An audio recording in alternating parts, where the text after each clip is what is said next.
If you're 55, 60, or 65 and wondering, do I have enough to retire?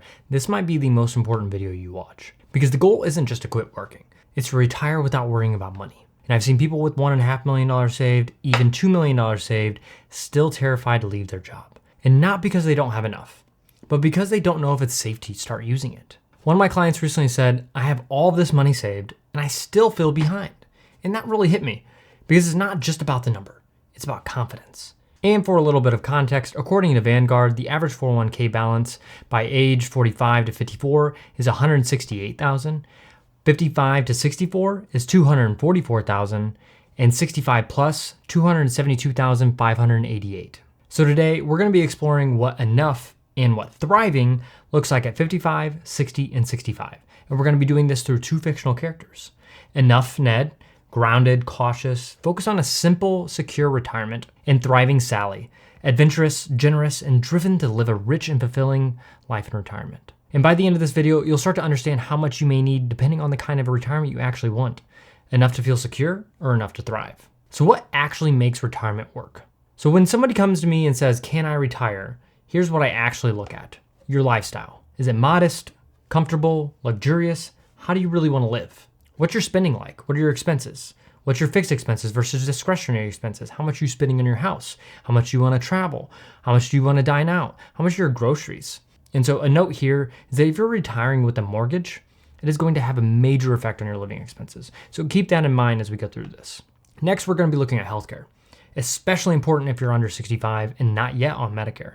So this is going to be a major cost in retirement all throughout retirement. And especially if we factor in long-term care, which I usually do, we include 2 years of part-time in-home care, and that costs about $75,000 in today's dollars. So project that out with inflation at 6 to 8%. It's pretty crazy. It's very high. And then we look at your income sources. How much is your Social Security going to be? When are we going to take it? Do you have any pensions? Do you have any rental income or any passive income? Do you have annuities? And then we're going to be looking at how much income that your investments can actually produce. And then next, based off of that, we're going to be looking at your account types of your investments. We're going to be looking at what your 401k is like. Do you have a traditional IRA? Do you have a Roth IRA over here? Do you have a taxable brokerage account? Because all of this is going to be the biggest impact on taxes and the strategies that we can use. And then next is the actual tax strategies. When and where do we withdraw from? Do we have any opportunities to do any Roth conversions during those low income years? And then I just want to have a little note on this one. The type of account you withdraw from in retirement is going to have a huge impact on taxes. So the income derived from a tax-deferred account like traditional IRAs or 401ks, that's going to be taxed as ordinary income, potentially penalized if you're withdrawing at before 59.5. And then while withdrawals from taxable brokerage accounts, those might be taxed at lower capital gains rates as long as it's long-term capital gains. And this difference can have a significant impact on your after-tax income and overall strategy. Next, we're going to be looking at your inflation. Can your portfolio actually sustain your spending as prices rise? And we know that they will. And lastly, probably one of the most important one that's on many people's minds is market risk. Can your portfolio, and more importantly you, handle those downturns? Because it's never just about the number. It's about having a plan. And so before we dive in, I just want to have some assumptions set aside. One, Sally and Ned are both single. They're going to be able to get $30,000 in Social Security at full retirement age. And they're going to own their own home with no mortgage. So let's see what it's like in early retirement. So at 55, neither Medicare nor Social Security is going to be available. You're relying entirely on your savings, and that's a tall order, especially if you plan on retiring for 35 to 40 years. So Thriving Sally wants to spend about $8,000 per month or about $96,000 per year. Including taxes, she's likely having to pull about $115,000 annually from her portfolio. And at a 4% withdrawal rate, she would need close to $2.9 million to support that level of spending indefinitely. But I do want you to remember, this is just a rule of thumb, and it's likely outdated. And with $2 million saved, she's withdrawing at about 5.75%. This is actually possible, but it can be risky without being okay with adjustments. So think about it. If we have Social Security that begins at 67 and Sally's receiving $30,000 per year, her required withdrawals drop to $85,000. Well, that's closer to 4.25%, much more manageable. And then let's look at Enough Ned. He aims to spend about $4,000 per month at about $48,000 per year, and that's about $58,000 annually if we include taxes. And that's going to require about $1.45 million at a 4% withdrawal rate. Like I said, just a rule of thumb. So let's say if he has $1.5 million saved, he's essentially on target, but the challenge for Ned isn't the math. it's going to be his mindset. He's going to need reassurance, rules, safety nets to be able to start spending. So what we'd likely explore with all of this is healthcare needs. These are going to be extremely important here. We have to find affordable healthcare for about 10 years. So we're going to have to look at private plans or the health insurance marketplace to make sure that we can get that. And then we're going to be looking at potentially having to adjust travel or luxury expectations early on, especially for Sally. Because some years might be better than others, but a lot of it's going to depend on the performance of her portfolio. Next, we look at guardrail-based withdrawal strategy. So what does this mean? Well, this means that we're going to look at your portfolio and we're going to put 2 guardrails. So you can spend up to here or you can spend down to here. And we want to be in this middle area. If we go above it, that means we might have to pull back a little bit, or it's going to truly reduce your success of your plan. So this is going to be very important during her life because we would set up income raises and cuts depending on how our investments are actually performing. And then next, because we're below 59.5, we have our 72T options to avoid penalties. So for individuals under 59.5, withdrawals from retirement accounts, usually IRAs, trigger a 10% early withdrawal penalty. However, according to IRS Rule 72T, this allows for penalty-free distributions if taken as a series of substantially equal periodic payments, or SEPPs. This strategy locks you into a specific withdrawal method for at least 5 years or until you reach 59.5, whichever is longer. So it can offer flexibility for early retirees, but it must be carefully structured to avoid penalties and tax issues. Next is Roth conversions during low income years. This is a great opportunity, especially if Sally has some taxable accounts where we can have very little income from only capital gains, and the same for Ned. Ned may be able to retire with as little as $500,000 if he carefully monitors his plan because he's so frugal and he has a paid off house. But the main thing to be looking at is the spending rate and the income that's produced from his portfolio, because the major risk right here is market risk. We have to make sure that it's sustainable. Can Sally actually thrive with $2 million? Well, it's actually possible. Unless she wakes up in Bali every January, racks up $2,500 in Uber rides, and orders $350 dinners. And then she's going to be panicking about her $96,000 withdrawal rate. So if you're watching this and wondering which character you're more like, Sally or Ned, let's get clarity on your path. I'm offering a complimentary strategy call where we map out your numbers, your goals, and your timeline to see how close you really are to retiring with confidence. Click the link in the description to book your call and get a one-page plan. So now let's see what it's like to retire at 60 and how much you might need. This is the crossover zone. At age 60, you're inching closer to Medicare, Social Security. It's transitional.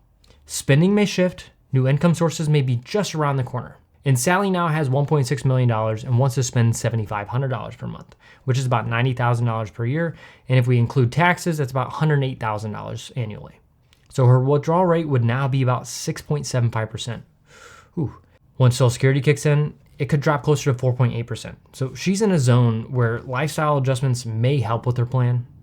Tax efficient withdrawal sequencing is very important here. And then monitoring spending becomes critical. And so Roth conversions are also still in play here because we might have some low income years for both of them since we aren't taking Social Security yet. And this is the phase where lifestyle creep starts to set in. Retirement feels close, spending increases, but the plan needs to stay aligned with your reality. And then we have Ned, who lives modestly, spending $4,000 per month with $1 million saved. And he needs about $58,000 per year when we include taxes. So he would be withdrawing at 5.8% until Social Security kicks in. So that's pretty much okay. But again, the emotional readiness matters. So what we would do is we'd help Ned focus on feeling safe using what he's earned. Some clients build a guaranteed income floor enough to cover their core needs, so they never feel like every dollar is tied to market performance. And this is where the biggest mindset shift has to happen.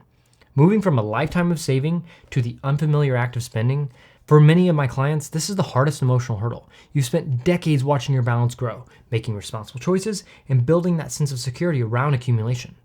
And now retirement asks you to do the opposite, to withdraw, to enjoy, to trust the plan, to be confident that you won't run out of money. And some clients need every detail mapped out to feel safe. Others leap before they're fully ready and figure it out along the way. And there's no single right approach. But make no mistake, your mindset is what determines whether retirement feels like freedom or fear. A strong plan helps, but learning to feel okay with spending is just as essential as the math. So can Ned retire with $1 million? Yeah, more than likely. He could potentially do with less, as mentioned in the previous scenario. And will Sally be okay? Probably, as long as her lifestyle creep doesn't continue, but who knows, she likes a lavish lifestyle. Next is the full retirement mode. At 65, you hit the sweet spot. Medicare kicks in, Social Security becomes available, and spending levels off. And Sally has $1.5 million. she's now spending $6,500 per month, or about $94,000 after taxes. So at this point, if she receives $30,000 in Social Security in 2 years, her portfolio only needs to cover $64,000 after that. So she likely is going to be fine with this amount. And Ned is going to continue his lifestyle at $48,000 per year with about $30,000 in Social Security at full retirement age in 2 years. So after that, he's only going to need about $18,000 from his portfolio. So say he retired with $500,000, he would likely be fine, as long as a major expense or serious health scare doesn't happen. So here are the essentials to think about at this age. Medicare and healthcare. One, we'd be looking to enroll in parts A and B on time to avoid penalties. And then we'd be comparing Advantage versus Medigap plans, and potentially being able to tap any unused HSA balance for tax-free qualified expenses, only if we need to.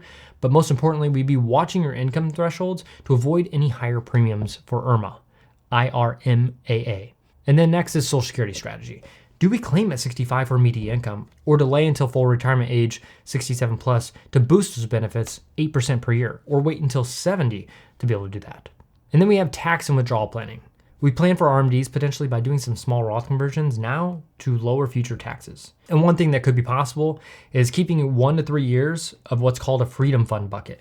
And so this means that you have 1 to 3 years worth of expenses set aside in cash or cash equivalents so that market risk is very low in the first steps of your retirement. And so, like I mentioned, spending often declines naturally at this stage too. So many people settle into routines and big ticket items typically drop off.